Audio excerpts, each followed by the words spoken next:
霧雨マリサ、彼女のスペルカードつまり技は全てと迫力があり、まさに真夜中の星のように美しく輝くものが多いのが特徴。また圧倒的なパワーを誇り、幻想郷内でもトップクラスの破壊力を保持しているんだ。しかしその真のパワーの根源は、影の努力。マリサは一般人なら死ぬぐらいきつい努力をしていることでその星のように輝くスペルカードを使えることができる。そんな彼女が天才型キャラに勝った時のセリフはどんなものなのか気になるでしょう。今回は努力家マリサが天才に勝った時の衝撃の掛け合いを紹介していきますよ。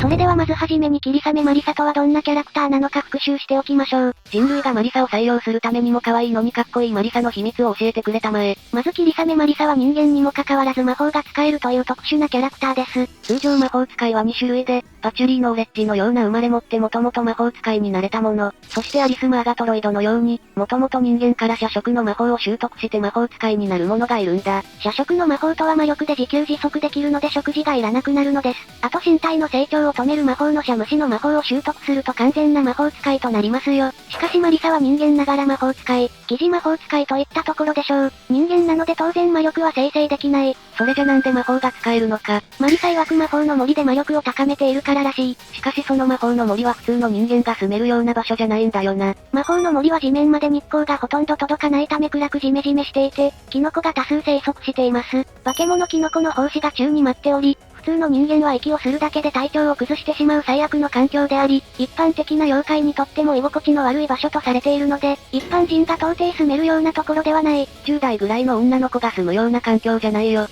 魔法の森だと電波が悪そうなのでプリキュアが見れないでしょうしね。いやそういうことじゃないでしょうが。また魔法の燃料は化け物キノコであり、これは地道に生えているのを探して摘み取るしかない。さらに、キノコは独自の調理法で何日も煮詰めてスープになり、そのスープを数種類作ってブレンドし、数日かけて乾燥させ固形物が完成です。マジカルサクヤチャンスターが現物だったの？それでようやく魔法の実験開始になるのです。あとはその固形物を投げつけたり加熱したり山の水で戻したり色々実験する。そうするとごく稀に魔法らしい魔法が発動することがあり、成功しても失敗しても本にまとめ、また竹狩りから再スタート。人間の魔法使いってやはりコスパ悪すぎだろ。この工程が過酷すぎることを知ってからは、スペルカード使わずにボスに挑んでしまうんだよ。マスタースパークを放つと爽快感と同時に、申し訳ない気持ちになりますよね。それにしてもなんでマリサは人間の魔法使いをわざわざ貫くんだ？それはやはり一番の答えは白霊レイムという存在でしょう。マリサの親友であるレイムは妖怪を退治しないといけない巫女さん。なのでマリサが人間ではなくなると、同じ人間同士としての親友という境界が壊れるので、わざわざ人間であり続けるのだと思われますね。ここでも努力しているなんて泣けるぜ。このようにマリサは真の努力家なのです。そんなマリサと対となる天才型のキャラと戦って勝った時のセリフはどんなものなのか気になりませんか？めちゃくちゃ気になるよ。私なら落ちこぼれだって必死で努力すりゃエリートを超えるんだよ。っ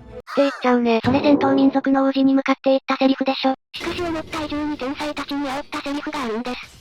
マリサでもそんなこと言うんだ。それではまずはじめに紹介するのは生まれ持った天性の才能を持つパチュリーとの戦闘セリフです。パチュリーは先ほども言ったようにもともと魔法使いという天才型なんだよな。破壊系を得意とするマリサにはできないような器用な魔法も使えるでしょうね。そんなパチュリーとの掛け合いを見てみましょう。まずは東方水無双のセリフです。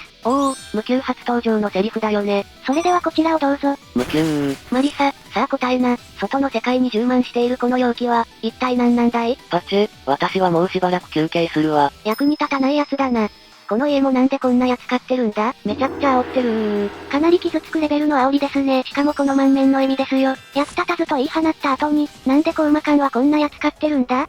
という非常に冷たいセリフを言っていますね。東方原作というとかなりヤバいセリフがたくさんあるのは知っていたけど、これはなかなかにひどいな。他にも対戦勝利後のセリフでは、魔法は効率よく使わないと、自分で自分の魔法を打ち消しちゃうぜ、といったように、天才型であるはずのパチュリに対して、努力家のマリサがアドバイスを送るというものになっています。これは若干煽っているけど、できる魔法使いらしい感じでかっこいいな。異変解決とかで戦闘経験数が多いマリサの方が魔法の使い方としては上なのかもしれないです。まさに努力の結果で勝ったからこそのセリフって感じだぜ。次に東方飛翔展での対戦勝利後のセリフでは、そういえば、私も本を書いたぜ。いつも借りてばっかで悪いから、今度は私の本も置いていいぜ。図書館に、いくらがいい？盗っ人しているにもかかわらず、販売用に本を置いてくれという強引すぎる押し付けだな。この煽りが東方らしくていいところですよ。ちなみに本はグリモアワール・オブ・マリサのことだね。中古で買わせていただきました。じゃあ逆に天才型のパチュリーが買った場合はどうなのか見てみましょう。パチェ、さてと、私は堂々と調べ物するわ。ネズミはおとなしく帰ることね。マリサムー、今回の異変のこと調べたかったんだよ。それは、私が調べているの。く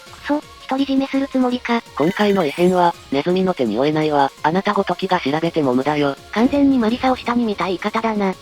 あなたごときが調べても無駄よのセリフからもマリサでは実力不足と判断したような言い方ですね。またネズミはマリサが行う泥棒行為に対してもあるでしょうが、ネズミのようにひ弱なこともかけられていると思われます。パチュリーも天才型とはいえ、努力はしているし、ライバルとして見ているからこそのセリフだよね。本当に見下しているなら、適当にあしらうだけでしょうからね。これからも追いかけ合い同士仲良く喧嘩してください。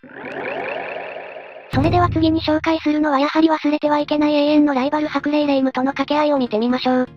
天才型のレイムと努力家のマリサというポジションとしては一番有名だよな。東方人気投票ランキングでも、この二人が1位でしたからね。努力家のマリサに対してレイムは根っからの天才キャラ。公式書籍、東方部門式でも、彼女は歴代の巫女の中でも最も危機感に欠け、修養不足であるが、実力はかなりのものである、と明言されていることからも、努力せずとも実力があるレイムはやはり天才ですね。またチンチロで100発100中、花札では負けなしという神殺しにしては神に愛されすぎてる幸運を持っていて、異変時に発動する勘の鋭さなんかも持っていたりとかなり恵まれているよな。さらにマリサも30時間ぶっ通しで戦うことができる体力があったりと十分すごいけど、科学的に調べた結果、身体能力の高さは異常で世界の大谷選手も愕然とするほどのスイングスピードを持っていたりとパワーもあり、格ゲー作品を見ればわかりますが、蹴り技も見事なものでフットワークの軽さもあるのが伺えますね。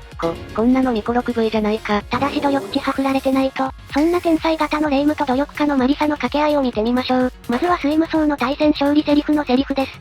お前に足りないものは修行だな。滝のある場所を教えてやろうかとのことで、やはりマリサも思っていたようで、レイムの修養不足を指摘していますね。やっぱり努力の結果で天才に勝つと言いたくなるよね。初期のスイム層時点から努力するマリサと、修養不足のレイムという関係性があったんだな。ただ滝の場所を教えてやろうかという冗談交じりに話していて、少し和やかに指摘しているところ親友らしい関係が見られます。そして東方栄夜賞では、同じく努力家にしてレイムとは旧作で宿敵としているアリスとマリサが組んだわけですが、レイムに対してなかなかの言いようなんですよ。それがこちら。マリサ、さあ急ぐぜ。アリス、目的地が見えてきたわ。レイム、しようがないわね。悪巧みもほどほどにするのよ。なんか言った？へえ、竹林の中にこんな大きな屋敷があるなんて、初めて知ったぜ。私も初めて見たわ。じゃあね。いいこと負け犬はここでお帰りね。レイム、永遠の1回休みだ。じゃあな、二人ともめちゃくちゃ嬉しそうじゃん。レイムの言ったことを聞いてないふりをして、その後二人でけなすというかなり傷つく会話をしていましたね。アリスの負け犬はわかりますが、いいことはどういうことなんだろう？またマリサの永遠の1回休みはいいよね。東方栄夜賞は不老不死が登場しているだけあって永遠というワードがよく使われていて、知的なマリサらしくおしゃれな言い回しをしている感じ。いや最後の子ゆゆ子に食べられて死にますよ。旧作ではレイムの敵同士だった二人が手を組んで倒した時のセリフもなかなか見応えがありました。そして新たなドットになってさらにド派手な弾幕格闘ゲームになった東方蜃気楼での対戦勝利セリフでは、今日は楽勝だ。まあ、お前の技は見慣れてるしな。と言っていて、どうやらグリモワール・オブ・マリサみたいに弾幕の研究の成果で余裕で勝てる時もあるようですね。しかも今日ってことはそれなりに勝っていることもあるってことになりそうだぜ。あと修行してない分技のバリエーションが少ないから見慣れているという意味かもしれないですね。実際バリエーションは多いけど、そして東方プロジェクト最新作の東方獣王園体験版でもレイムとマリサが戦うことになるのですが、その時のマリサのセリフが衝撃的すぎた。獣王園では3面でレイムとマリサが出会うのですが、レイムは今回の異変が動物霊の仕業なのではと予想していました。確かに、所有権を失った土地をめぐって動物霊が現れているし、私もそう思っていたが違ったの？そう、マリサは何か知っているようで、この時から若干煽り気味ですね。そして、レイムと対戦するためか異変をビジネスチャンスだといい東方らしい煽りを見せています。しかし前回の闇落ちレイムでも言ったがビジネスに目がないレイムが一緒にならず異変解決に一生懸命になっているところ、レイムは心の成長が見られるね。そして、マリサ勝利後のセリフではなんと今までとは何かおかしいセリフを言っているんですよ。じゃあな、天才にあぐらかいて腕がなまってるんじゃないか？今まではオブラートに包んできたところもあったのに、完全にレイムの修養不足を指摘して煽りも入れるなんて驚きだぜ。確かに、パチュリーやアリスのようなそこまで仲が良くないキャラクターに対して煽りを入れましたが、親友のレイムにはあまり入れていなかったにもかかわらず、強気な発言をしていますね。またレイムに対して、天才だということを認めているセリフも珍しいです。今作のマリサはかなり強気なので、キーとなりそうな気がしますよ。前回はバレットフィリアで大活躍した補正もあるしな。今作はマリサが何者かの魔力を感じたようで、動物霊の仕業ではなく、他のものだと確信がある様子ですね。これはまた予想外なキャラクターが出そうで楽しみだぜ。完全版新作のストーリーでは2人はどう動くのかめちゃくちゃ楽しみですよ。ここまで努力家 VS 天才で語ってきましたが、努力家 VS 努力家のセリフも気になりませんか？確かに努力家同士ならなおさら負けられないから、もっと熱いセリフが聞けそうだな。ですよね。次はマリサと同じく魔法使いで努力家のアリス・マーガトロイドの掛け合いも見ていきましょう。さて最後に同じく努力家のアリスとの掛け合いを紹介していきますよ。アリスは先ほども言ったようにレイムやマリサに敗れてから、さらに魔法の研究をして東方怪奇団ではリベンジに燃えていたんだよな。しかしそこでも敗れた結果、ウィン版では本気で戦うことがなくなったようですね。でももともとは5色の魔法使いだったが、7色まで使えるように成長したんだよな。しかし好戦的なのは変わらずで、東方ヨーヨームでは出会い頭に弾幕を放ってきました。またアリスが努力家なポイントはお人形に魂を宿らせるため、神社で藁人形に釘を打ち付けるという研究もしていて非常に努力家なんですよ。実際はパルスより危険説。愚問式によるとアリスは魔法の森で迷った人を止めてあげることが多いらしいのですが、情報によると彼女は魔法の研究をしていたり、人形を操っていて会話がないらしい。そこまで魔法の研究をしているなんて、マリサとためを張れるぐらいだな。さて、そんなマリサとは少し違った努力家のアリスにマリサが勝った時のセリフを見ていきましょう。マリサまずは近いところから潰していくか。こいつはあんまり関係なさそうだけどな。アリス何よ。何企んでるの？ああ、ちょっと近いところから潰していこうと思って。気分で私も潰してたところよ。不要な人形。でもね、潰すのが時間だったら赤いところ。潰すのが暇だったら紅白なところがきつよ。お前を潰す場合はどこがいい？そうね。明るいところがいいかしら。悪いな。お前の人形潰し占いは信用できないぜ。当たり前よ。占いなんかやったことないもの。ここは暗いところだがまあいい。やっつけてやるさ。ちなみに、暗いところで潰すのは、大凶。そしてマリサ勝利後は、マリサ時間だけ潰れたな。あんたの目的は宴会の異変のことでしょ？だったら、私は関係ないわ。もっと怪しいところがあるでしょ？うにゃ、時間と暇と悪い子を潰しに来ただけだ。やはり原作ではめちゃくちゃ仲悪いって感じだったな。出会ってから完全に睨み合ってる感じがしますよね。戦闘勝利後はまたマリサが洒落た煽りを入れてくるのがいいよ。やはりどちらも魔法使い努力家同士なこともあってかなりライバル視し合っている感じがありました。それでは東方奇想天にてアリスがマリサとの対戦勝利後では、そろそろ、究極の人形が完成しそうよ。これで森は私のものね。と言っていて、魔法の森で最強を争っている様子です。また魔法の研究でも勝っていることを表したようなセリフがあるけど努力家同士の会話らしくて好きだよ。あと、究極の魔法というところ、東方旧作の怪奇団 EX で言ったセリフのオマージュっぽい感じがあります。確か、究極の魔法が書かれた本を見つけたんだが、旧作アリスにとってデカすぎる上に、呪文数が多いのか暗記できていなくて本をチラ見していたよね。ちなみに旧作アリスの持っているグリモワール・オブ・アリスは、模様と色から察するにヨーヨームで登場したアリスが持っている本と同じものと思われますよ。それでは逆にマリサがアリスの戦闘勝利後のセリフでは、人形の首をたくさん吊るそうぜ。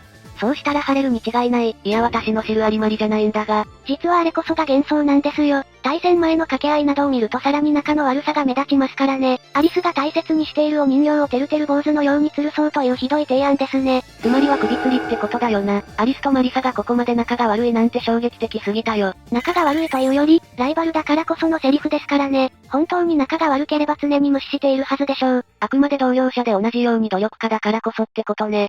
競い合い高め合うからこそ、真の友情が生まれるのかもしれませんね。さて、以上が努力家マリサが天才たちに勝った後のセリフでした。思った以上にマリサの努力の成果が出ていたことも分かったし、他のキャラクターとの関係性も見えて面白かったぜ。私のようにマリさんの努力家なところが大好きだぜっていう方はぜひ高評価を押して教えてくれよな。それではここまでご視聴ありがとうございました。ご視聴ありがとうございました。グッドボタンとチャンネル登録よろしくお願いします。